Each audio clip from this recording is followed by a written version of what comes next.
So good evening, everyone, and thank you very much for logging in for this very important topic, which is very relevant to our settings. And as was introduced earlier on, um, almost 1/3 of transplants in India for children less than 18 years of age, as per our registry data, is for hemoglobinopathies.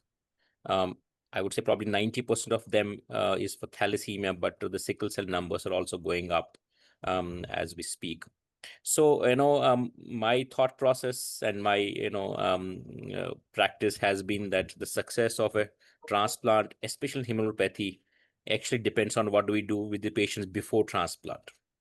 And, preparing those patients before transplant is of utmost importance. And that preparation can sometimes, last for months, if not years, to, get them into a, a, a good pre-transplant condition where you have a higher chances of, the success in the transplant. It also is very important in our settings because they come from all different varied pre-transplant management setups.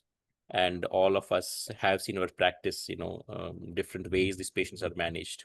And those are the challenges which we face, which Dr. Stalin is going to highlight in the next panel discussion. So I'm going to introduce Dr. Stalin Ramprakash, who's going to moderate this session. My friend from Bangalore, he is a senior consultant at the Aster Hospital in Bangalore, and with enormous experience in and hemoglobinopathy transplants and also transplants in other pediatric conditions. So Dr. Stalin is going to introduce this panel, and Dr. Stalin, later on, once you finish there are a few questions which have been posted also, and there'll be more questions, of course, posted. So please keep 5-6 minutes to discuss those as well with your panel. And thank you very much, Dr. Shalini, for staying back with us. Over to you, Dr. Stalin. Thank you very much, Sunil. And it's a great pleasure and honor to be moderating this session. And so I will introduce the panel members and we'll proceed with the panel discussion. So we have got Dr. Shalini Shanai, who has already been introduced. It's a great pleasure to have her here as part of the panel discussion as well. And I have my friend and colleague, Dr. Santanu Sen, who is a senior consultant, pediatric hematology oncology at Kokilaben Thirubhai Ambani Hospital, Mumbai. And Dr. Anand, who is also my friend and colleague from Bangalore in Sparsh Super Specialty Hospital. So he will be other panelist as well. So before I move on to the questions, because this session is more about and relevant to our Indian setting, is there significant differences among the thalassemia patients going for transplant in India as compared to the Western countries? As we all know, many patients are very poorly transfused, inadequately transfused, and often they have hepatosplenomegaly, sometimes due to inadequate transfusion and sometimes due to sort of iron overload. They are poorly chelated, so multiple organ damage. Majority do not receive leukodepleted blood products, so alloimmunization is more common, and standards of care is very variable, and patients come from all different types of settings, and many of them carry antibiotic resistant bacteria because of the prevalence of resistant bacteria in the community as such.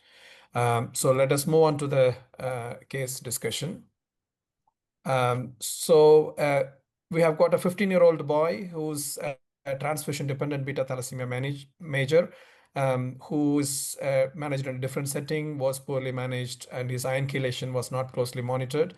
And he's recently had a HLA testing and found to have his elder sister, who is 18-year-old, not married and not had children so far, as a full match. The patient family is keen to go for transplant, and they are from poor socioeconomic status, and we have some funds and things raised for this patient to go undergo the transplant. If it goes smooth, hopefully it will go without any complications. So first question is to Dr. Anand. Will you consider going ahead with the transplant in relevance to the socioeconomic and financial status? Because if there is some problem, then it will be difficult to manage.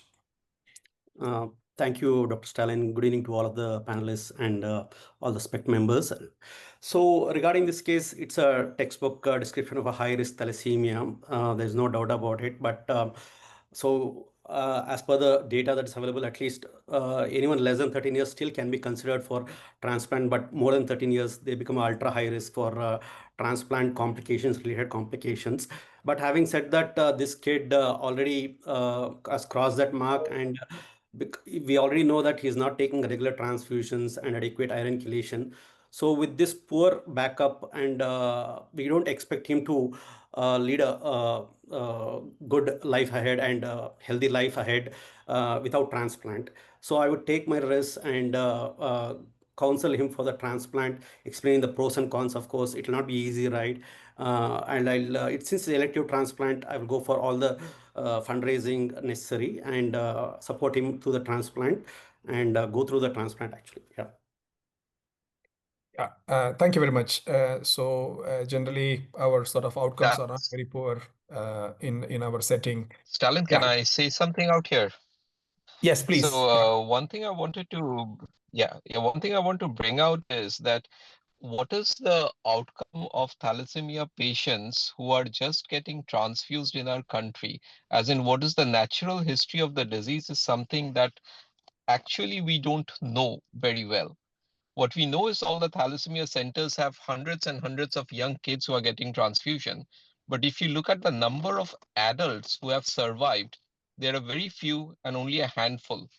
And if you go to thalassemia conferences, you always meet these very few fortunate ones who are like above 25, above 30, above 35. But you probably can count how many of them survive in a very few. And what usually happens to these kids is that all the toxins.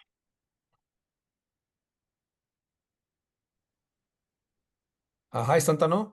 We have lost you. I think we will proceed in the interest of time. So this is what Santanu was mentioning. It's one of the study where there is about 50% survival at 25 years of age. So that was the sort of from 5 centers across India. Yes, sorry, I just broken. And exactly the same thing that we've seen, that sudden death is almost become a norm with these kids. And this is a case where it's not going to be straightforward, easy in either case. And this is where you really need to have a very kind of detailed discussion with the parents, with the patient himself, who's an adult, to see what exactly what he or she would want to do in this case. Yeah. So it was decided that we will go ahead with the transplant. The patient has got a enlarged liver and spleen. Sorry, the ferritin is not 1700, it is 17,000. So how would you prepare this patient in relation to iron overload? Because we need to bring this iron overload down if we have any chance of going ahead with the transplant. Dr. Santanu, can we combine all the 3 iron chelators?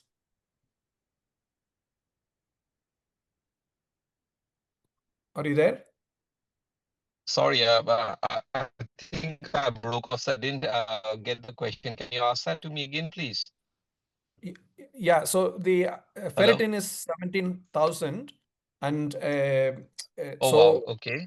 yeah, so we need to get the iron load down. So what will be your strategy in Right. terms of bringing the iron overload down?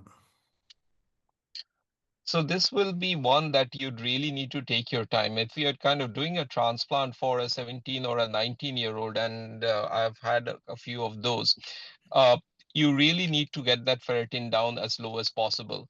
And certainly we would start with two iron chelators at the same time. We would use deferasidox, desidox basically as an oral chelator, and very carefully start Calfer at the same time while monitoring the CBC to make sure that the child's not, or the adult is not getting into a thrombosis.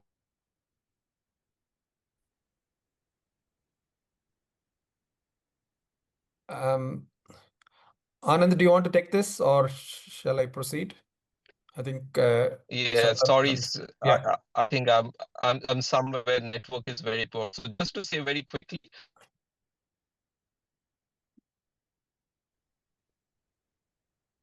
certainly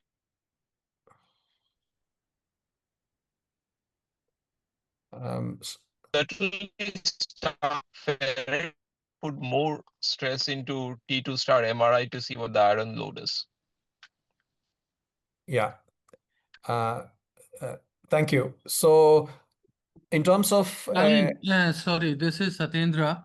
yeah, And I just want to add one more point for the interest of all our junior colleagues. yes, So whenever we are going for a intensive chelation, yeah, whether it's just Calfer or Desferal versus the Desferal and with Defracirox or maybe triple, so there is a very good practice to add whenever we are using Desferal to add vitamin C. But please remember, add vitamin C only when you are 2 hours away from the food, and then for the next 12 hours, you are not supposed to eat anything. So meaning thereby, let us say overnight, we are going to start the patient onto desferal chelation. After 2 hours of dinner, let us say 7:30, by 9:30, you start desferal. You can start early also, but then you give vitamin C, and ascorbic acid will help a lot into the chelation part. And I've done a lot of patient with intensive chelation from Rajasthan who have come from the different part, and it helps a lot. So please remember that, but please remember it should be away from the food. Thanks, partner. With yeah. Thank you very much. Stalin, So agreed, Stalin, can I because ask? it helps with yeah. So with triple arenculators, like, have you experienced any cytopenias, and how do you adjust for that? Do you start with a lower dose of desferol and kelfer in such cases? Personally, what do you do? Yeah. So So are you Panna, asking this me? question is for Stalin, right? Yeah. Yeah. Yes. So initially, I will try two ion chelators, and for the ease of administration, it's desferrioxamine and deferasirox. But if it looks like the patient is needing frequent blood transfusions and we are not going to be able to achieve negative balance, then we will add deferiprone as well. But I mean, even in sort of this study which I'm sharing at the moment, the toxicity, there is no additive toxicity. It is the individual toxicity which is present, which we need to monitor. So it is safe as long as you would monitor as if you are on deferiprone and other drugs, and then it's a balance, because otherwise these patients may be coming from somewhere else from the country, and then if we cannot bring the iron overload down quickly, it is going to take years. So it is we can use all the three ion chelators, but you have to monitor it very carefully. I'm curious, how long have you used it for, in a particularly bad patient? How many months? Actually, this case which I am describing is actually a real patient. So it took about 2 years for us to bring the iron or ferritin level from 17,000 to sort of 4,000, and then we did the transplant. Yeah. So the higher it is, the longer it's going to take, and they Yes, have to be patient. correct. Yeah. Do So the you do family has to be repeat motivated as well. T2 star MRI anything later? Like from the baseline, do you check the MRI, T2 star MRI, to see the effectiveness of iron overload reduction? Yes. So T2 star MRI gives a more objective value because ferritin sometimes is all over the place. So we do, if there is a heavy iron overload, we start with the T2 star MRI and then monitor it to make sure that it has come down before proceeding with the transplant. In a patient with a ferritin that high, do you also go for a liver biopsy for cirrhosis, or do you only do it if you're worried in some other way? So for example, in this patient, we did not go for a liver biopsy. So because with all the triple chelation, the liver functions were normal and the Yeah. ferritin kept coming down. So we were just monitoring that and all. Yeah. So in this patient, we didn't do a liver biopsy. I'm not sure what the others will do.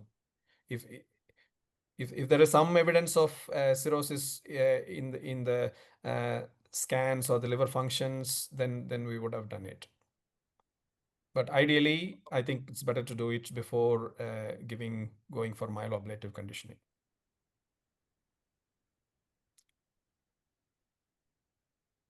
Okay, so let us proceed further.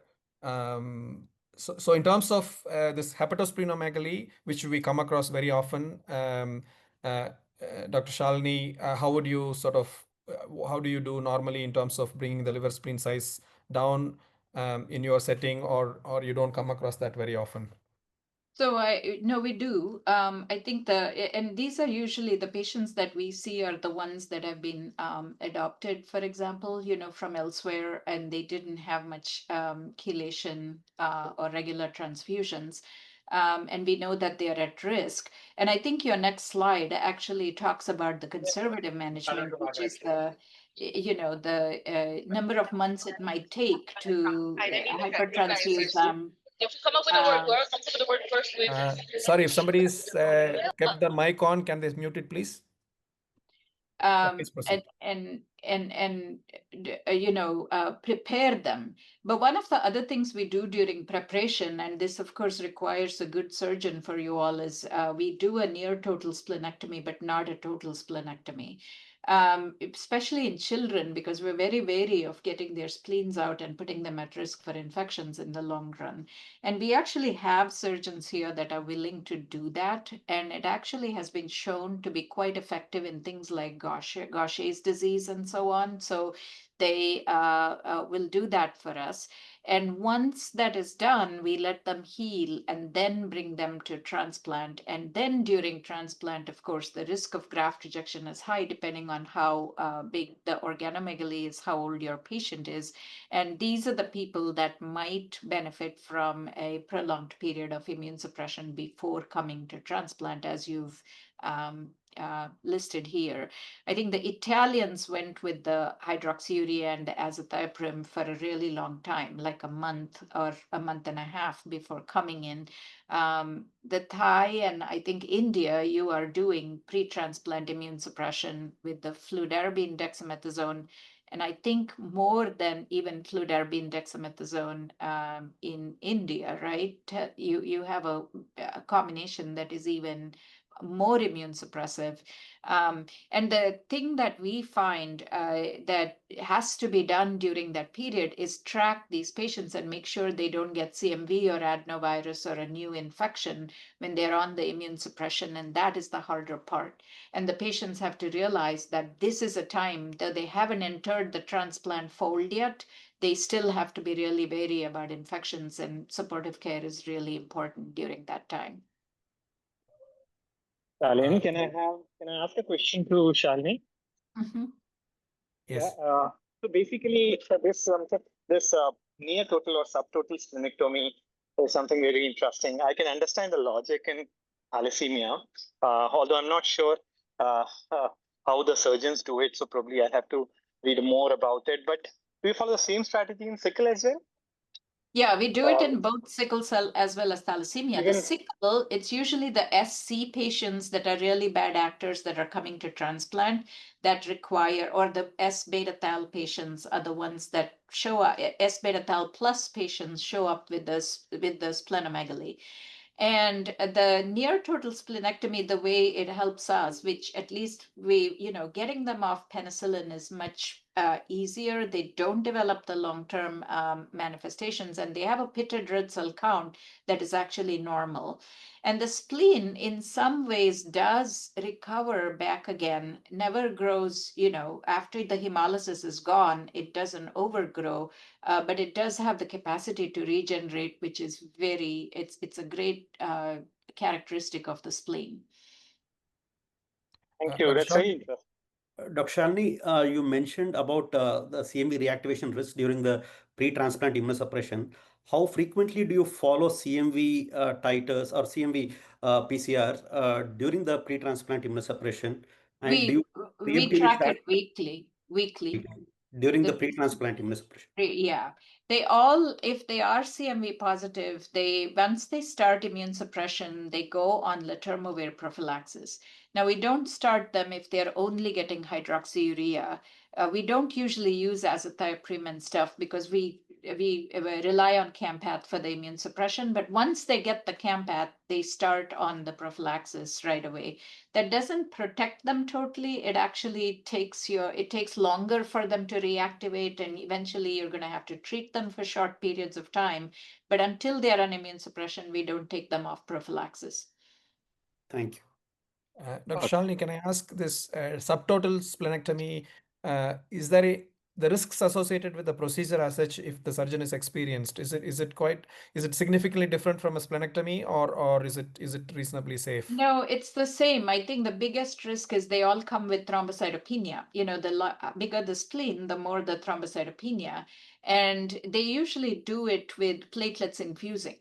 You do give them platelets, but they destroy it. A lot of them are also alloimmunized, and the organomegaly itself consumes those platelets. And so almost always these procedures are done with a continuous infusion of platelets through the procedure. It doesn't take very long, though. They're done within an hour.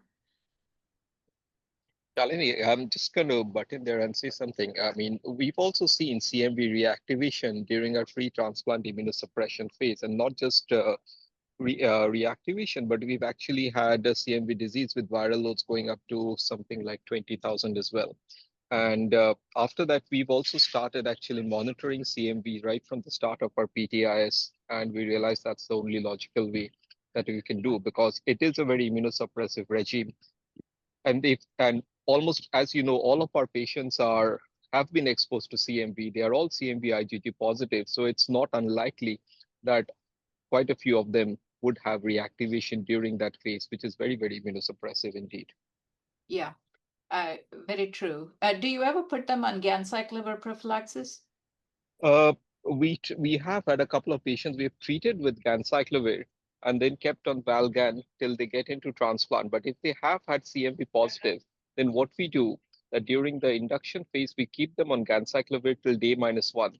And then at that point, we stop the ganciclovir, and hopefully at that point, letermovir prophylaxis starts. Yes. Yeah. Yes. Thank you. Thank you. So let us move on to the next case. 12-year-old girl with a ferritin of 2000, no hepatosplenomegaly. A 8-year-old sister is a full match, reasonably in a patient in a good shape, being worked up for transplant. And in the pre-transplant workup, it was noted that patient is having hepatitis serology positive for hepatitis C, which is not a very uncommon scenario here. So Dr. Anand, is it a contraindication for transplant, or does the transplant mitigate? Does it help in some way in sort of preventing hepatocellular carcinoma in the future? How will you evaluate about this patient? Yeah, thank you. So Hep C infection as such in thalassemia, thanks to NAT testing, has come down a lot, and so we seldom see nowadays Hep C infections. But so the short answer is like there is not an actual contraindication for transplant. And second, transplant per se will not mitigate the long-term risk, but controlling Hep C would mitigate the long-term risk of Hep C, hepatitis cellular carcinoma. So the first thing that we would do is I would talk to my hepatologist to how to bring down the viral. So first to check the viral loads and see how it has affected the liver. See whether there is any active hepatitis going on, or is the patient progressed to fibrosis, cirrhosis. What is the stage of liver infection that the patient is on. And appropriately, pre-transplant, would like to manage. Previously, we had ribavirin, which used to cause a lot of hemolytic anemias per se and cause increased blood transfusion. But now, thanks to this directly acting antivirals, we are able to bring the viral loads to what is known as a sustainable viral load in more than 90% of the cases. I think I've not personally used it, but as per the literature, and I think it's very cost prohibitive for our patients, I think. But that is a necessity to pre-transplant. And during the transplant, if there is any active hepatitis, especially the risk of VOD goes up, and if there is any fibrosis, we have to use a reduced intestinal conditioning to go through the transplant. And these are some of the things that I would like to manage in this case. Thank you. So we want to get the sustained virological response, and there are drugs. Usually, we all will go to the hepatologist to manage the situation. If the liver function abnormalities are present, then better to go for a non-liver toxic conditioning. So if the same patient, instead of hepatitis C, if hepatitis B is positive, what will you do, Dr. Santanu? Actually, much the same thing. I just want to say something. I mean, it's good that we have NAT tested blood, but that's still something that's in the major metropolitan cities. Fortunately or unfortunately, I see a lot of patients in the much more interior rural parts of India. And many of these transplant centers, I find that more than 30% to 40% of all the kids that they're taking care of are either Hep C positive, and quite a few are Hep B positive as well. And that's the ground reality. To be honest, even if they are Hep B or Hep C positive, it's not a contraindication. And we've done quite a number of these transplants. We refer them to our gastroenterologist. They do a full assessment, start them on the treatment, get the Hep B or Hep C viral load down to minimal or zero levels. And after that, as long as we kind of do a little bit of non-toxic conditioning, the outcomes are equally good. It's nowhere in, we haven't seen excess toxicity in any of them. The more important thing is the anti-hepatitis B or anti-Hep C treatment has to be continued for at least, we usually continued for about a year to year and a half, depending upon what our gastroenterologist wants to do. And somewhere after about a year, we actually stop it.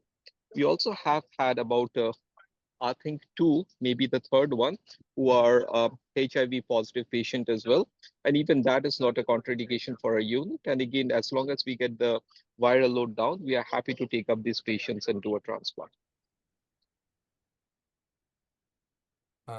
Thank you.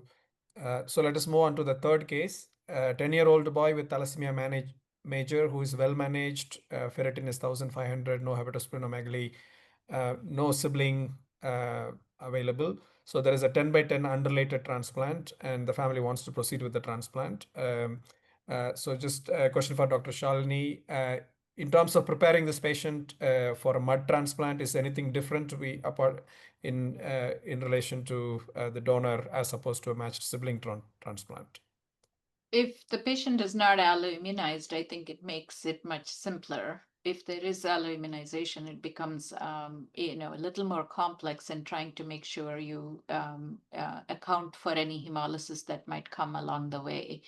The other thing which I mentioned before is the size. You need a really good cell count. I think that is the most important part. And how you're going to get those stem cells, I think you have to work through depending on what you're going to use. And so those would be my two. And I think other than that, the same rules apply.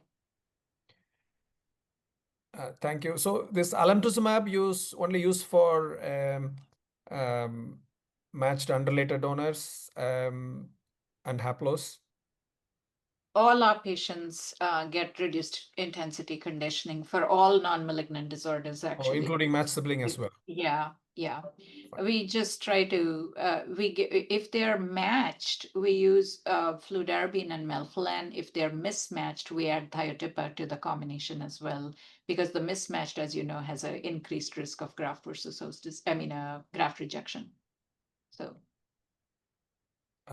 Thank you. So as Dr. Shalini already mentioned, there is a lot of different ways of giving a preconditioning in terms of to reduce the risk of graft failure. So there are different ways of doing it. And so we in India, we are more in favor of giving this pre-transplant immunosuppression cycles. So which seems to be working well, and most of the patients tolerate it very well as well. So let us go to the fourth case. So 8-year-old male with thalassemia major in very good clinical condition, no matched family donor, family is keen on haploidentical transplant. So Dr. Anand, how would you approach the situation and how would you counsel this family? So basically, since the patient's caregivers are keen on haploidentical transplant, I would like to explain them that still it's a clinical option according to our national guidelines for transplants in India. And it depends on the center's experience of doing such cases, haploidentical transplant. So we do offer haploidentical transplant for thalassemia in our center. And I would like to discuss about the two options. There is a PTCY and the T cell depleted options, and say them that explain the pros and cons of each procedure and go ahead with the transplant. Fine. Thank you. Dr. Santanu, what is the role of pharmacological pre-transplant immunosuppression in haploidentical transplant? I think it has now become a norm in any of the Absolutely. I would agree with you. I mean, certainly it started with the Thai paper by Anantapuram, and we kind of looked at that. And that's where it was used in haplo. But nowadays, we actually use it for our matched siblings and our MUDs as well. Certainly, we know that with thalassemia patients, Uh, I wish we could replicate that graph, but that's a different story. But certainly that if you are doing haploidentical transplant, I would certainly go for pre-transplant immunosuppression for all of our patients. And that's, as Dr. Anand says, we have the two options, whether we do a TCR alpha beta depleted or a PTCy, and both has its pros and cons. I mean, besides being the financial burden of doing a TCR alpha beta, there are also pros and cons of both. But the main thing, I think, that when a patient comes to us saying that, can you do a haploidentical transplant, is taking them through the process so that they also understand what exactly is involved in it. That's the main thing that we want to say. Thank you. So there is various publications from our own country in terms of using pre-transplant immunosuppression for thalassemia transplant, both in T-cell depleted as well as post-Cy context. Um, so one thing which says, this is one paper from Germany where they have not used any pre-transplant immunosuppression and overall survival is 100%, but I don't think we will ever be dare to do that, or I don't think I we'll think get what this. you, Stalin, those might be the patients that have been absolutely perfectly Exactly. chelated and treated right from the time they are born. We are never Exactly. going to have those patients. Our patients will be under transfused, fully chelated. They would have had the bloods which are like whole blood. They would have pan-HLA antibodies. They would have we would kind of have patients who are the worst. If we don't do pre-transplant immunosuppression, our outcomes will never be anywhere near to what we want them to be. Exactly. So I agree totally. Say if this patient is having a donor-specific antibody, will you proceed? I mean, this is a question for all the panelists or any other faculty who are here. Will the benefits will justify the risks, and what method will you use and how effective are they? So I have left it open because I could not find much literature sort of in a thalassemia context. So I think this I question. can tell you very quickly what we do. There are two things. One, if you're doing a haplo and you have a donor specific antibody, if it's negative, it's easy. If it's more than 5,000, I would not do it. I will try and find one haplo donor in the extended family matching, search around till we find that second cousin whose DSA is within the limits. Somewhere less than 5,000 is what we would look for. And after that, the standard, what we do is that when we are kind of doing pre-transplant immunosuppression, we'll monitor the DSA and see where it has gone to. And then after that is somewhere between 3 to 5 cycles of plasma exchange, together with at least 2 bortezomibs and 1 rituximab. And usually with that, we have been able to have good outcomes for our DSA positive patients. The other thing I want to bring up is, rather than just DSA, even with matched sibling donors, many of our patients, as I said, come from very, very remote areas where they don't have access to good quality blood, which means they might have pan-HLA antibodies. So this is not donor specific, but pan-HLA antibodies. And these antibodies can also cause graft failure. Even for these patients, plasma exchange is absolutely life-saving. If you do it, reduce that, and then the outcomes are much better. And I'll open it up for the rest of the panelists, please. Yeah. So does anybody does donor-specific antibody as well as pan anti-HLA antibodies? Is that something people practice on a regular basis? I mean, generally we do a bead-based pan-HLA antibodies and then match it against the donor to look whether they are donor-specific antibodies. We don't react to much per se like pan-reactive HLA antibodies, but if it's donor-specific antibodies, we more or less do the same with plasmapheresis, BORTI, and Retux. Fine. Stalin, I just want to, Yeah. add for the interest of, and this is categorically about the haplotransplants. So Correct. I had a question with Dr. Bori Anderson from MD Anderson, that if there is a donor which is between 1,500 to 5,000, and you need to treat the patient, I start treating them even if they are more than 500, because it's a haplo setting. Where do you put that block of treatment in the schema of the things? The 2 cycles of pre-transplant immunosuppression before that, or after the 2 cycles of pre-transplant immunosuppression and before you start the transplant? Because if you are going to use bortezomib and rituximab, And that bortezomib gonna add to whatever we have used, fludarabine, cyclodexa, whatever into the pre-transplant immunosuppression, and that induces toxicity even in the transplant part. So we don't have the answer to that, but what Dr. Bori Anderson suggested and the many others, and which I have started doing it, we make it milder. We use rituximab and few plasma exchanges and one bortezomib just before starting pre-transplant immunosuppression. Then during the pre-transplant immunosuppression, we are using the irradiated blood products and we keep the hemoglobin quite high. That helps us again. And then just before the transplant, we just do 2 more plasma exchange and then we take them up for the transplant. And that way I have seen that fortunately the rejection rate go down very significantly. So that's a very important question. Everybody has to think about where do you put that block as per your patient individually. Thanks, partner. Thank you. Dr. Shalini, do you have any comment to make? I just had one question for the plasma Yes. exchange. You do it right before transplant as well, right before infusion, Usually we don't. After the conditioning is finished? after the conditioning is finished, because that's where we have hesitated. We don't use plasma exchange as much. We rely on rituximab, immune suppression before coming. But we worry about removing the, agents that were used for conditioning. So that's why I was asking, do you do it right before you infuse the stem cells or No, No, you Shalini, do it we before had conditioning.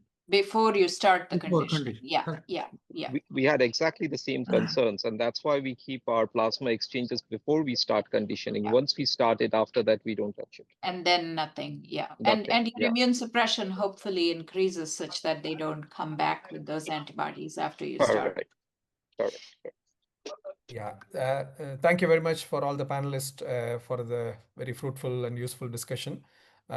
Dr. Sunil, but there is some more time if you want to take up any of the other questions. Stalin, can I Sure. make a comment here? Yes, please. Yeah. So basically, I think Shalini, I think you raised a very important point, and I think there is you can have both the thoughts about it, pros and cons about doing plasma exchange on day -1. Yes, there is a risk of sort of removing the medication, especially when you are relying on your ATG. But I'm not sure how much ATG is washed out with the plasma exchanges. But the better part is that when it comes to the rebound, which actually is going to pose challenge to the product which we are infusing or the cells which we are infusing, is a maximum in that duration. So what in our practice we do is we do plasma exchanges. Suppose we have planned a patient on 4 or 5 plasma exchanges based on the MF5s, and usually we have seen that with one plasma exchange, it comes down to by approximately 1500 to 2000 if we use 1.8 plasma volumes.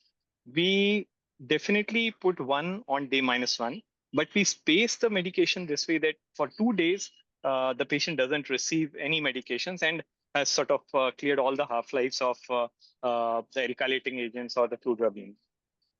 So you have a rest period of about 48 hours plasma exchange and then roughly, yes, exactly. So then no, not rest period after plasma exchange. It is plasma exchange before, right? Before the plasma. Yeah. So all our chemotherapeutic agents, they stop at day -4 or day -3. There's a rest, and on day -1, almost 8 to 12 hours before or 16 hours before the infusion, we do one cycle of plasma exchange, and then subsequently we infuse the product. And I think we have done it quite often. I think that's a standard practice, and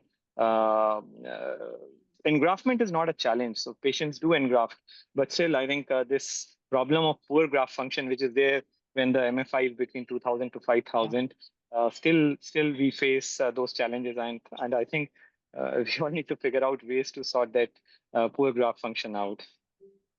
Yeah. And so I'll make one comment here. So sometimes what we do is we give, if it is only class 1 donor specific antibody, we give sort of donor platelets just before infusing the stem cells, and to sort of absorb whatever the antibody that is there. Or if that is class 2 or class 1 and class 2, then we'll use some Buffycoat. In terms of another context, in terms of red cell antibodies, we have used sort of donor type of blood in small quantities to remove the antibody, and they have worked. So the same principle must apply here as well. To sop up the antibodies is Yes, what you're yes. trying to do. I think that question was in the chat also. Correct. Donor-derived granulocytes. Correct. Shalini, how often do you club your DSA, positive DSA with your complement fixation assay? Is that a standard practice? Standardly, Or yeah. So I think Yeah, that's another every- important point which we need to emphasize here for all the sort of youngsters, that even if you have a DSA positivity, I think having a complement fixation or even QS makes a lot of a difference, because we have seen it really that the DSA might be to the tune of 7,000, 8,000, 10,000, but C1 QS turns out to be negative. No, so they're safer antibodies, if you will, if they don't fix complement. Yeah. True. So that brings us to the end of the session. Thank you, Dr. Shalini. That was awesome. And that Thank was you. really a learning. Thanks, Stalin. Thank you, Anand. Thank you, Shantanu. Thank you, Gaurav. Thank you, everyone. I know it's around 9 o'clock, just 9 o'clock. We are just 1 minute over. And we will be back again next month with another very, very important topic for all of us. And I thank you, all of you. And once again to Dr. Shalini, that was really a learning. Great discussion. Thank you very much. Yeah, thank you very much. Thank Thank you, everyone. Good Thank night. you. We'll see you Bye-bye. again. Thank you, guys. Thanks.